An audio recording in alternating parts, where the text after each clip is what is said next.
Starfish यानी तारा मछली, ये कैल्शियम कार्बोनेट के खोल से बनी होती हैं, यानी इसका जो ऊपरी हिस्सा होता है वो कैल्शियम कार्बोनेट से बना होता है, जिसका सूत्र होता है बच्चों CaCO3। यानी अगर कोई आपसे कैल्शियम कार्बोनेट का सूत्र पूछेगा तो आप लिखेंगे CaCO3। तो जो स्टारफिश होते हैं वो स्टार की तरह देखने में लगते हैं, लेकिन ये सही मायने में देखा जाए तो मछली जैसे गुणधर्म के नहीं होते हैं। इनका जो बाहरी खोल होता है बिल्कुल कठोर होता है और किससे बना होता है? कैल्शियम कार्बोनेट से। तो वही यहां पर लिखा हुआ है, इसको एक बार हम पढ़ लेते हैं। लिख रहा है स्टारफिश यानी तारा मछली कैल्शियम कार्बोनेट के कठोर कवच वाले जंतुओं का आहार करती है। कवच खोलने के बाद यह अपने मुख से अपना आमाशय बाहर निकालती है तथा जंतु के कोमल भाग को खाती है। आमाशय वापस शरीर में चला जाता है और धीरे धीरे पचता है, यानी जो भोजन उसने खाया है, आहार जो धीरे धीरे उसने खाया है वो पचना शुरू हो जाता है। यानी कि इसका मुंह नहीं होता है, इसका सीधे आमाशय बाहर आ जाता है, यानी इसका सीधा पेट ही बाहर आ जाता है और पेट के द्वारा सीधे ये भोजन को पेट में डाल लेती है और ये मछली फिर उसका पाचन कर लेती है। तो कुल मिलाकर बात यह है कि सभी प्राणियों में जो पोषण की विधियां हैं वो अलग अलग है और पोषण के लिए जो वो खाद्य पदार्थ का इस्तेमाल करते हैं वो भी अलग अलग है। अब हम बात करेंगे बच्चों हमारे मानव पाचन के बारे में। 2.2 मानव में पाचन। हम अपने मुख द्वारा भोजन को ग्रहण करते हैं। जैसा कि आप सभी जानते हैं, भोजन हम कान से तो नहीं खाते ना, भोजन हम नाक से भी नहीं खाते, भोजन कहां से खाते हैं? मुंह से खाते हैं।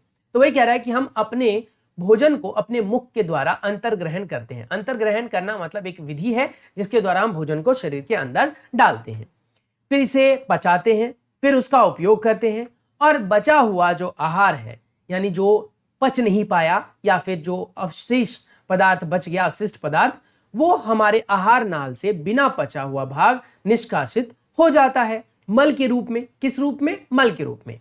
क्या आपने कभी यह जानने का प्रयास किया कि शरीर के अंदर भोजन का क्या होता है?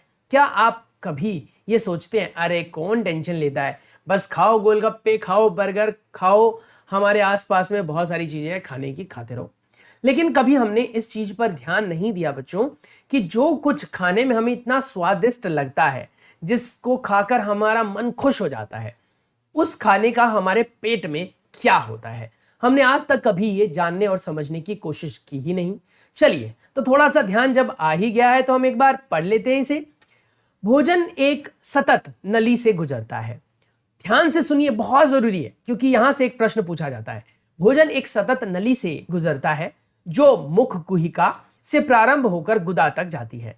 यानी हमारे आहार प्रणाली के अंदर, यानी कि हमारे पाचन तंत्र के अंदर सबसे पहला भाग आता है मुख गुहिका, जहां से आप भोजन डालते हो। उसके बाद सबसे आखिरी हिस्सा आता है गुदा, जहां से पोटी बाहर आती है, मतलब कि जहां से अवशिष्ट पदार्थ शरीर से बाहर निकलता है। तो कहीं ना कहीं ये दोनों भाग अपने आप में सबसे ऊपर, और नीचे का तो आपको पता ही है वो सबसे नीचे है। तो हमारे पूरे आहार नाल के अंदर यहां से शुरुआत होती है मुख गुहिका से और गुदा पर जाकर अंत होता है। अब ये जो नली है वो बहुत लंबी है और इसके अंदर विभिन्न विभिन्न अंग आते हैं। कौन कौन से? तो कहता है कि इस नली को भिन्न भागों में बांटा गया है। चलिए बांटते हैं। पहला कहता है मुख गुहिका। मुख गुहिका मतलब जो मुख है हमारा, जहां से हम भोजन को लेते हैं। दूसरा आता है बेटा ग्रास नली, यानी कि ग्रसिका, यानी कि आहार नली भी इसे कहते हैं। उसके बाद आता है बेटा हमारा आमाशय, यानी कि हमारा पेट। उसके बाद आता है हमारा क्षुद्रांत, यानी छोटी आंत, जहां पर पाचन कंप्लीट होता है। उसके बाद आता है बेटा हमारा बड़ी आंत, यानी बृहदांत्र। उसके बाद बेटा हमारा आता है मल द्वार, यानी कि सबसे आखिरी हिस्सा जहां से मल बाहर निकलता है। ये पूरा एक सीरीज है। अगर आपसे ये अव्यवस्थित रूप से पूछा जाता है, जैसे कई बार क्या होता है ना कि ये सारे नाम दे देगा आपको, पर वो अव्यवस्थित होगा, आगे पीछे लिखे हुए होंगे, और आपसे पूछेगा कि इसको व्यवस्थित करो, जैसी हमारी आहार नाल होती है उस आहार नाल के हिसाब से इसे व्यवस्थित करो। तो सबसे पहले आपको क्या लिखना है? मुख गुहिका। दूसरा ग्रास नली या फिर आप कह सकते हैं भोजन नली। उसके बाद बेटा आप लिखेंगे आमाशय यानी कि आपका पेट, जो कि एक बलून जैसी संरचना होती है, जब खाना जाता है तो वो फूल जाता है। उसके बाद बेटा अगला हिस्सा आता है हमारा क्षुद्रांत, फिर उसके बाद बृहद्रांत और उसके बाद फिर मलद्वार, जहां से हमारा मल बाहर निकल जाता है। अब हम बात करते हैं कि ये सभी हिस्से काम कैसे करते हैं, तो चलिए जानते हैं। क्या ये बहुत लंबा मार्ग नहीं है? हाँ है। तो ये सभी भाग मिलकर आहार नाल यानी पाचन नली का निर्माण करते हैं। पाचन नली में ये सभी अपना अपना योगदान देते हैं। जैसे जैसे आगे चलते हैं, जैसे जैसे भोजन विभिन्न भागों से गुजरता है, उसके विभिन्न घटकों का पाचन भी क्रमिक रूप से होता जाता है। आमाशय की आंतरिक भित्ति, ध्यान से सुनेंगे, बहुत जरूरी है ये चैप्टर बेटा, एग्जाम पॉइंट ऑफ व्यू से बहुत इंपॉर्टेंट है। और ये चैप्टर आपके नेक्स्ट क्लास में भी आपको पढ़ना है, उससे नेक्स्ट में भी पढ़ना है और फिर नेक्स्ट में भी पढ़ना है, यानी 10th क्लास तक आपको ये चैप्टर पढ़ना है। हाँ, वो बात अलग है कि इंफॉर्मेशन थोड़ी डिटेल में चली जाएगी, पर पढ़ना है। तो हम अगर अभी इसे ध्यान से पढ़ लेंगे तो बाद में मेहनत थोड़ी कम करनी पड़ेगी।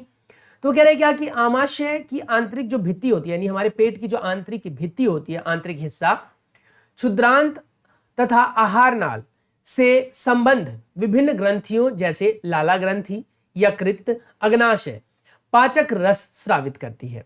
यानी कि कहने का मतलब यह हो गया कि हमारे शरीर के अंदर अलग अलग जो ग्रंथियां हैं वो अलग अलग प्रकार के पाचक रस बनाती है। पाचक रस जटिल पदार्थों को सरल रूप में बदलते हैं। कोई आपसे पूछ ले कि पाचक रस का प्रयोग क्या है, तो आप बताएंगे पाचक रस जटिल पदार्थों को, यानी कि जो कॉम्प्लेक्स फूड होते हैं बच्चों, उसको सरल रूप में बदलते हैं। अभी हमने ऊपर एक चित्र भी देखा था, ये देखिए, जिसमें हमने देखा था कि जो जटिल पदार्थ है उसको कैसे सरल पदार्थों में हम तोड़ रहे हैं। और इसको तोड़ने में मदद कौन करता है हमारा, बताओ, हमारी मदद कौन करता है बेटा? हमारी मदद करता है विभिन्न प्रकार के जो पाचक रस है वो करते हैं। ठीक है, अब कह रहे हैं क्या कि आहार नाल एवं संबंध ग्रंथियां मिलकर पाचन तंत्र का निर्माण करती हैं, जैसा कि आप चित्र 2.2 में देख सकते हैं। हमारे पास जो चित्र है बेटा, जैसा कि आप देख सकते हैं, यह है मानव आहार नाल यानी मानव पाचन तंत्र। यह पाचन तंत्र हमारे शरीर का पाचन तंत्र है। हमारे शरीर के अंदर ऐसे ही पाचन होता है। अब इस पाचन तंत्र की अगर हम बात करें तो सबसे पहले आता है मुख गुहिका यानी मुंह वाला हिस्सा, जिसमें दांत, जीभ और जो हमारी कह सकते हो ये होता है ना, क्या कहते हैं, बकल कैविटी कैसे, इसे जिसे हम हिंदी में जबड़ा कहते हैं, वो आ जाता है। उसके बाद बेटा फिर लाला ग्रंथि आती है। लाला ग्रंथि का काम होता है लाला रस स्रावित करना, जिसे आप कहते हैं लार स्रावित करना। उसके बाद बेटा ग्रसिका आता है, यानी कि आहार नली बोलते हैं इसे। ग्रसिका जो है वो हमारे मुख को जोड़ती है हमारे आमाशय से। ये जाकर जुड़ी होती है किससे? आमाशय से। आमाशय में सारा भोजन आकर एकत्रित होता है। उसके बाद बेटा यकृत और जो पित्त होते हैं वो विभिन्न प्रकार के जो पाचक रस है वो बनाते हैं और उसको भोजन में मिलाते हैं। उसके बाद आता है बेटा आपका अग्नाशय। अग्नाशय के बाद फिर क्षुद्रांत, फिर विद्रांत, मलाशय और फिर आपका आ जाता है गुदा। आइए अब इन सब के बारे में डिटेल में थोड़ा सा पढ़ते हैं। आइए अब हम जानें कि आहार नाल के विभिन्न भागों में भोजन का होता क्या है। ये तो आहार नाल का चित्र था और हमने जाना कि किस तरीके से आहार नाल में भोजन ट्रेवल करता है। सबसे पहले मुख के अंदर आता है, ठीक है, फिर दांत उसे चबाते हैं, जीभ उसे लाला रस के साथ मिलाते हैं, लाला ग्रंथि लाला रस स्रावित करते हैं। ग्रसिका के अंदर बेटा संकुचन होता है, यानी जो कुछ भी आप खाते हैं और निगलते हैं, जैसे आपने कभी ऐसे थूक निगलने की कोशिश की हो तो आप देखेंगे ये जो होता है आपका ऊपर आकर नीचे जाता है, यानी ये क्या करता है, एक संकुचन लगाता है, एक बल लगाता है, जिसकी वजह से हमारे जो आप कह सकते हो ग्रसिका होती है, जो फूड पाइप कहलाता है, वो सिकुड़ता है फैलता है, सिकुड़ता है फैलता है, जिससे होता क्या है, खाना हमारा धीरे धीरे नीचे पहुंच जाता है। उसके बाद हमने पढ़ा आमाशय आता है, उसके बाद यकृत और पित्ताशय का काम होता है, अग्नाशय का काम होता है, फिर क्षुद्रांत में जो है वो हमारा जो पोषण है वो मतलब आप कह सकते हैं पूरे के पूरे जो भोजन होते हैं उसके सभी छोटे छोटे हिस्से जो है पच जाते हैं। उसके बाद फिर वृद्धांत का काम होता है और फिर मलाशय और फिर अगला तो आपको पता ही है गुदा।